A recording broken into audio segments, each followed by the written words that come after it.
ഈശോയുടെ അതിദാരുണമാം പീഡാസഹനങ്ങളെയോർത്തെന്നും പിതാവേ ഞങ്ങളുടെ മേൽ ലോകം മുഴുവൻ്റെ മേൽ കരുണയുണ്ടാകേണമേ.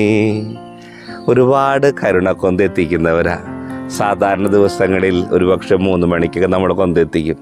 നോമ്പുകാലത്തൊക്കെ മുടങ്ങാതെ ഈശോയുടെ കരുണയ്ക്ക് വേണ്ടി പ്രാർത്ഥിക്കും. ദൈവത്തിൻ്റെ കരുണയുടെ ഈ കൊന്ത ഈ ലോകം മുഴുവൻ പ്രസിദ്ധപ്പെടുത്തിയ വിശുദ്ധയായ മരിയ ഫൗസ്റ്റീനയുടെ തിരുനാൾ ദിവസമാണ്. ദൈവത്തിൻ്റെ വലിയ കരുണയും കരുണക്കൊന്തയൊക്കെ നമുക്ക് പരിചയപ്പെടുത്തിയ ഈ പുണ്യവതി കാരുണ്യത്തിൻ്റെ അപ്പസ്തോല എന്ന് വിശേഷിപ്പിക്കുക.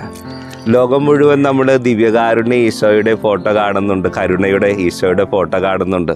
അതിൽ ശ്രദ്ധിച്ചിട്ടുണ്ടാ?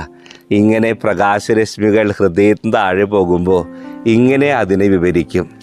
ഈശോയുടെ തിരുഹൃദയത്തിൻ്റെ മുറിവുകളിൽ നിന്ന് തിരുരക്തത്തിൻ്റെ അഭിഷേകം ഒഴുകുന്ന വെള്ളയും ചുവപ്പും നിറങ്ങളാണ് താഴത്തേക്ക് ഒഴുകുക പ്രകാശരശ്മികളായിട്ട്.